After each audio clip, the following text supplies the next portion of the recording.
ఇన్నాళ్ళు నా చావుతోనే నేను ఆడుకున్నానా? అంటే ఇన్నాళ్ళు మీ తండ్రి కొడుకులు కలిసి మాతో నాటకం ఆడుకున్నారా? వస్తున్నా. ఇదిగో చూడు, ఇప్పుడు దాకా నీ కలర్ చూసి నిన్ను నా ఇంటర్వ్యూని చేసుకుందాం అనుకున్నాను. ఇంకా అలా కాదు, ఇప్పుడు నీ క్యారెక్టర్ చూసి నా అల్లుడుగా చేసుకుందామని డిసైడ్ అయిపోయాను. బా, ఏం క్యారెక్టర్ అయ్యా! నచ్చావు. ఇదిగో చూడలుడు, నువ్వు నాకు 2 పనులు చేసి పెట్టాలి. 1, 10 మందిలో ఈ పంచె నాకు కట్టాలి. 2, నా కూతురు మెడలో నువ్వు తాళి కట్టాలి. ఈ పంచ ఇక్కడే. అలా అయితే నువ్వు కూడా నాకు 2 పనులు చేసి పెట్టాలి. ఏంటది? 1, నేను ఒంగోలులో ఉన్న విషయం మా నాన్నకు తెలియకూడదు. మరి 2ది?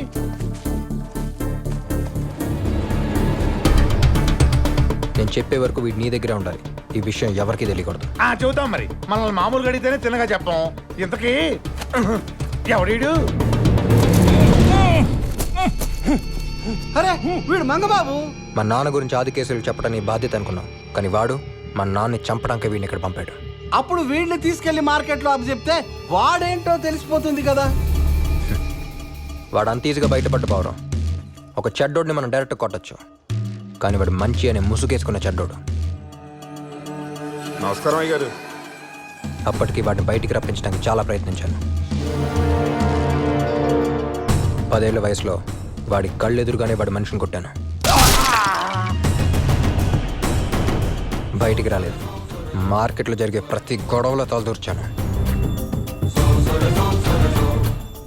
బయటికి రాలేదు. మొన్న చైర్మన్ పదవికి పోటీ చేసినప్పుడు నా కాలర్ పట్టుకుంటాడు. నాకు రాలేదు అనుభవం, వాడికి కూడా వస్తుంది అనుభవం.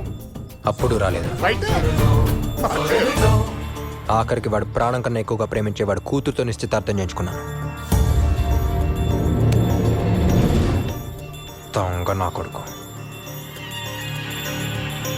అప్పుడు బయటపడలేదు. వాడు మా నాన్న దగ్గర నుంచి దొంగలించింది మార్కెట్ కాదు, ఆయన మంచితనం. అది వాడి ముసుగులో ఉంది. అయితే ఇప్పుడు ఏం చేయబోతున్నావు? అందరి ముందు మంచివాళ్ళ నటిస్తూ బతికేస్తున్న ఆది కేసులు గాడికి ఈ రోజు నుంచి మంచోళ్ళ నటించడంలో ఉన్న నరకం ఏంటో చూపిస్తా. వాడి ముసుగు తీస్తా. దొరబాబు, ఓయ్, మీ నాన్న వస్తున్నాడయా? ఏడినా వైట్ బ్లేడు? దొరబాబు. ఇంకెక్కడ దొరబాబు? వెళ్ళిపోయాడు. ఎక్కడికి వెళ్ళిపోయాడు? తండ్రి సమస్యలు తీర్చడం కొడుకు బాధ్యత అని చెప్పాం కదా, అవి తీర్చడానికి వెళ్ళాడు. తీర్చాక మళ్ళీ వస్తాడు. దొరబాబు, వైట్ కి నానున్నాడు కదరా? అబ్బే, వాడు అన్నదయ్య గారు. నేను అబద్ధం చెప్తున్నానా? అయ్యయ్యో, ఎంత మాట అన్నారయ్య గారు. ఏరా, వైట్కి నానున్నాడంట కదరా? బయటికి నానున్నాడు అంటానయా?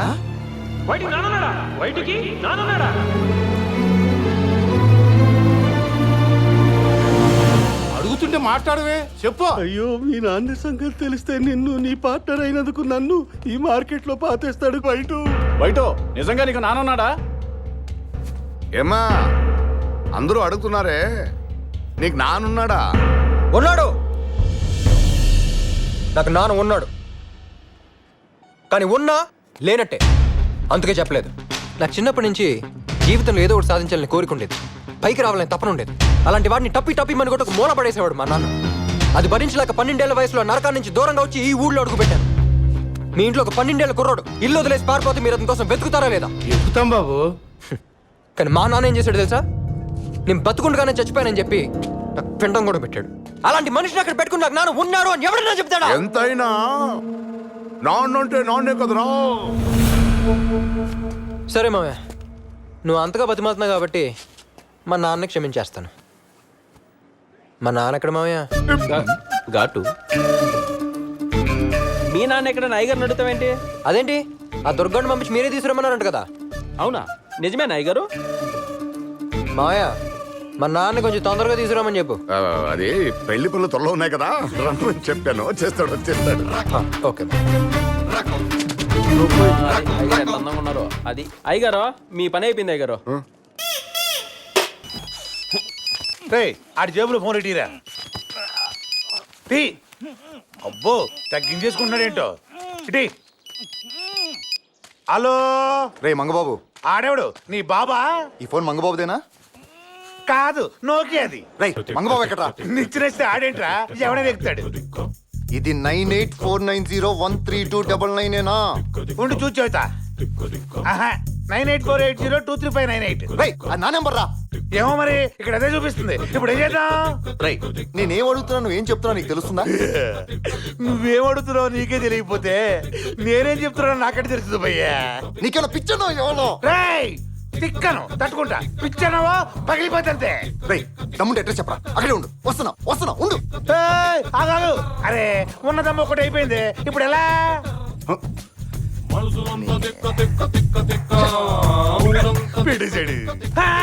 దొబ్బేశాడు. అన్నా మన మంగబాబు ఫోన్ చేస్తే ఎవడో తిక్క మాట్లాడుతున్నా అన్న. నువ్వు వెళ్ళు. ఏమైందో నువ్వు చూసిరా. ఏదేమైనా వైట్ గార్డ్ నాన్న ఇక్కడ ఉండాలి. అలాగే అన్న.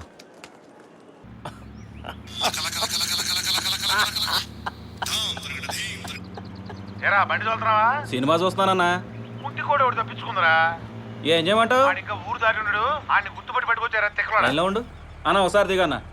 ఎందుకు? దిగానయ్యా. అరే ఎందుకు? దిగు. నాకెప్పుడు మీలాంటి పిచ్చోళ్ళే దొరుకుతారేంటి? దిట్టాలా దిగా అన్న, ఒకసారి నడువు అన్న.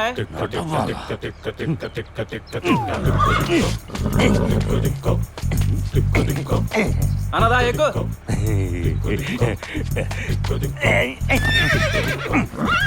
పీస్ నా దగ్గరే ఉంది, వచ్చేస్తున్నాను అన్నయ్య. పీస్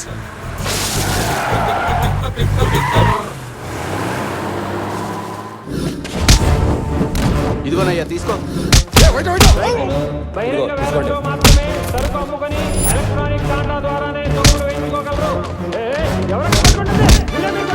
నష్టం వస్తే ఏమన్నా మీరు చైర్మన్ గారి దృష్టికి తీసుకురావాలి, అంతేగాని మీరు కొనుక్కోకూడదు. ఓ వైద్యమే ఏంటి గొడ్డును బాధ్యత పడుతున్నావు? ఏమనుంటే చైర్మన్ గారు వచ్చి చెప్పు. ఉండు వచ్చి చెప్తా. ఏ వైట్ ఎందుకే కొడుతున్నావు? జీరో బిజినెస్ అని చెప్పి రోజుకి 100 లారీలు మన మార్కెట్లోకి రసీదు లేకుండా వస్తున్నాయి. లారీకి 1000 రూపాయలు చొప్పున రోజుకి 100 లారీలు అంటే సంవత్సరానికి 3,65,00,000 మనం మార్కెట్కి చెందాల్సిన డబ్బులు వసూలు చేస్తున్నారు. అది కాకుండా రసీదుతో వచ్చిన లారీలకు బస్తాకి 10 రూపాయలు చొప్పున వసూలు చేస్తున్నారు. అంటే మన మార్కెట్లోకి రోజుకి దాదాపు 1,00,000 బస్తాల పైనే వస్తున్నాయి. రైతుకు అన్నం పెట్టే కాంట్రాక్టులు నెలకు 25 లక్షలు, లైన్ దాటి బస్తా బయట పెడితే షాపుకు 1000 రూపాయలు, ఇలా మన మార్కెట్ చెందాల్సిన కోట్లు దొబ్బేస్తున్నారు. ఎవడ బస్సమ్మన్రా? నన్ను అడగటానికి నువ్వెవడు? మొగుడ్నిరా, ఈ మార్కెట్ చైర్మన్ కూతురు కాబోయే మొగుడ్ని. మీ వెనక ఎవడ నడుక్కొని పెడతాను. మావయ్య మీరా? చూసారా మావయ్య, మీరున్న మార్కెట్లో ఎన్ని దోపిడీలు జరుగుతున్నాయో. బాబు అయినా మీరు కంగారు పడకండి మావయ్య, ఈ రోజు ఈ నా కొడుకుల వెనకాల ఉన్న నెట్వర్క్ మొత్తం బయట పెడతాను. చెప్పండి రా, ఈ వెనక ఎవడున్నాడు? అయితే మీ ముందున్నాడా? ముందు లేడు వెనక లేడంటే ఆడు ఖచ్చితంగా మీతోనే ఉండుంటాడు.